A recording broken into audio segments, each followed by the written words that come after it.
It's always good to get a little bit of a head start on the next holiday. I mean, you never know. So, today we're going to be doing this super easy abstract Valentine tumbler. As always, I'll make sure to put everything I use today into the description box below so that way you guys can shop those items if you would like to. If you're new to my channel, don't forget to hit that subscribe button and let's wake up, prep these tumblers, and slay all day. Let's do this.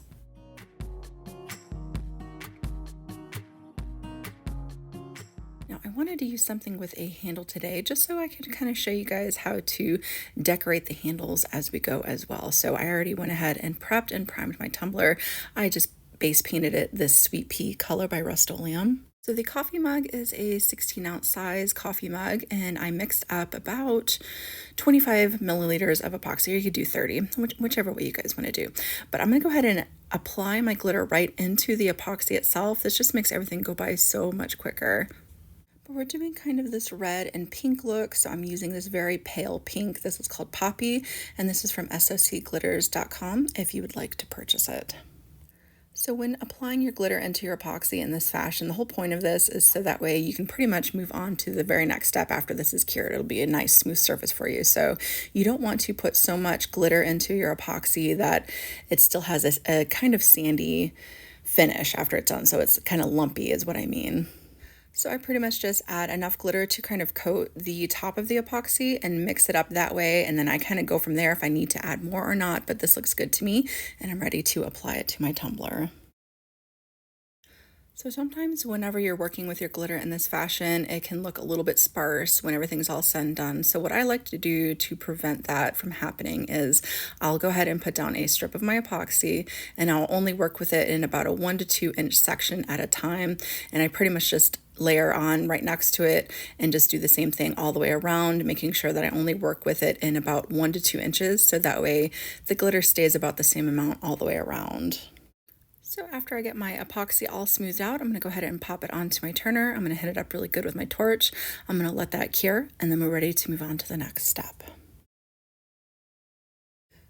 All right, we are back. Everything is cured, and we're ready to get started on our abstract look.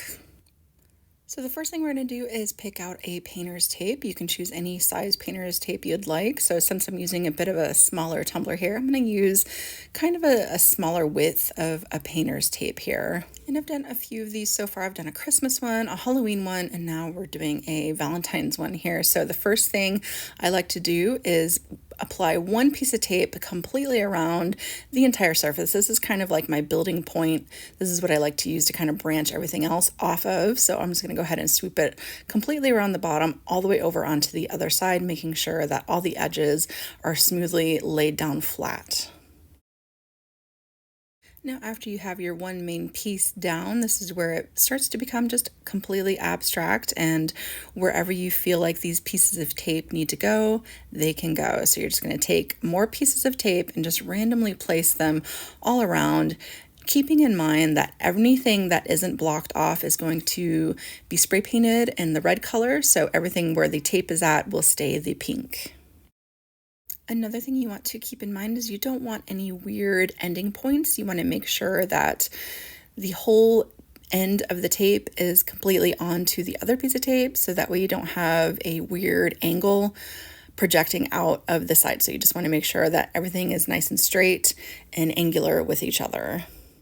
So I'm just going to let you guys kind of have a visual and let you guys watch me kind of work and lay down these pieces of tape, so that way maybe it gives you a little bit of inspiration when you go to make yours.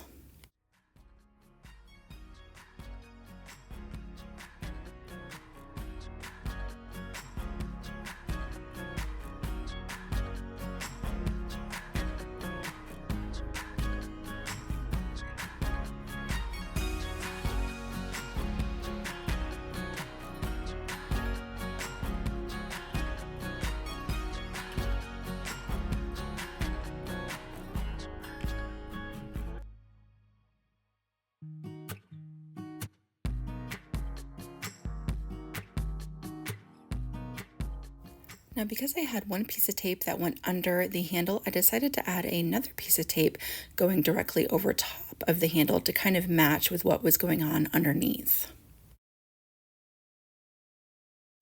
And this is how mine turned out. Yours is looking amazing as well. Now, before we take it outside to spray paint it, we just want to really make sure that that tape is nice and stuck down to the surface of our tumbler so that way the paint doesn't seep up underneath. So now we're just going to take it outside and we're going to spray paint it a bright red.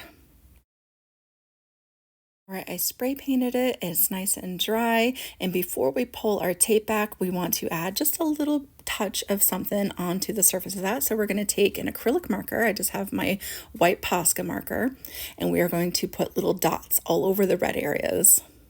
Again, this is extremely abstract as well. You can make these dots as big as you would like. You can make them as small as you would like. I'm just going to pretty much just be dabbing it onto the surface. Whatever the sizes of the pen tip that I'm using is pretty much all I did. So pretty simple. And I'm just going to try to keep the same spacing for each abstract shape. But of course, if you didn't want to use white, if you wanted to try using a different color, you could absolutely do that as well. It is completely up to you guys on how you'd like to decorate your cups.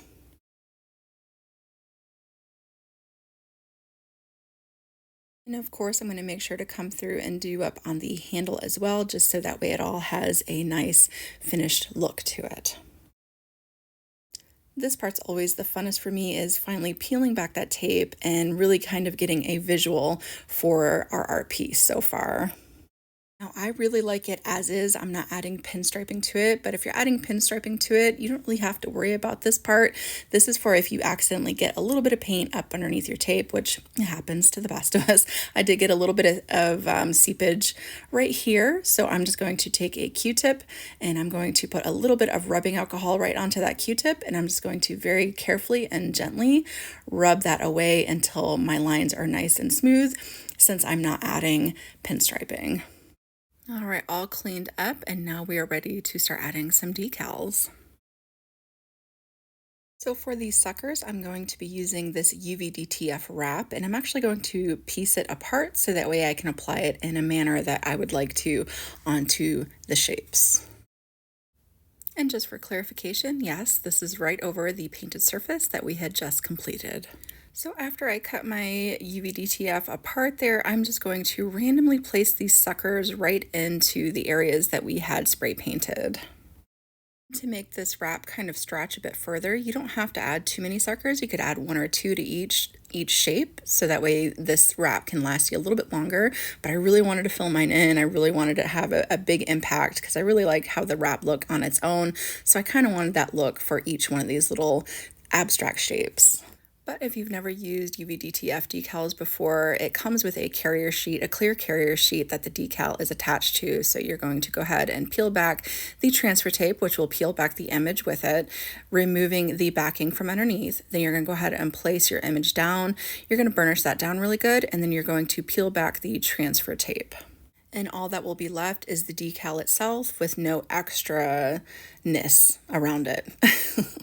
And instead of doing one by one, you could obviously do groupings as well, as long as it will all fit. So that's what I'm doing right here. So now I'm going to go ahead and kind of show you guys how I wrap it around the bottom, and I'm also going to show you how I do the handles as well. So to make this a little bit easier, you really want to not put too much of a bulk trying to curve around, because these don't stretch too much. They're not like vinyl. So you just want to kind of focus on something smaller, like the stick here is a little bit easier to just simply roll right around that curve there rather than the lollipop base itself. Now I was able to kind of get some of the lollipop to curve a bit for me around the bottom. You just have to really make sure that you burnish it down really, really well, so that way it adheres properly, so that way it doesn't end up having little puckers in the UV-DTF. So for the handle, I just would cut one out. I did about 3 of them around the top. So I did one on the bottom, I did one on the side, and then one on the top. So I cut one out, and I'm having it just placed ever so gently on my fingertips without touching the image, because the image could come off on your finger. Again, be very careful. I'm going to get that lined up right onto the handle itself. I'm going to let go of where the lollipop is, and then I'm just going to make sure that I swoop the stick up and down into the crevice of the handle there and just burnish it down really good. And there you go. And of course, anything that needs to be curved around the handle, like on the sides there, the lollipop kind of sticks over the sides just a little bit. You just want to make sure, again, that you burnish that down really, really well, so that way it's nice and smooth and attached properly to the base. Now for my one last decal here, I went ahead and I already cut that out. It comes just like this. I got it right off of Creative Fabrica. I went ahead and I did an offset for it. So the offset is white, and then obviously you can see that the main portion is pink. And now I'm just going to go ahead and get that attached down to my tumbler here. And again, this was just right over top of everything we've done already. We hadn't applied another coat of epoxy just yet, but now after that is burnished down really nice, now is the time you want to go ahead and seal everything down very well. You want to make sure it's sealed because your epoxy will wick away off of the UV-DTFs because they're just a very slick surface. And you can either use your spray sealer, your Rustoleum spray sealer, or you can use this binding potion that I had gotten from Adhesive Apothecary, but I'll attach both down below so that way you guys can shop those items if you would like to. And after it's sealed, all that's left to do is give it its last finishing coats of epoxy, and she is good to go. Whether you take this design and duplicate it as is, or you take it and let it inspire you to create something that is completely your own, I hope that you guys had a lot of fun watching this tutorial today. Again, if you're new to my channel, don't forget to hit that subscribe button, and I will see you guys next time.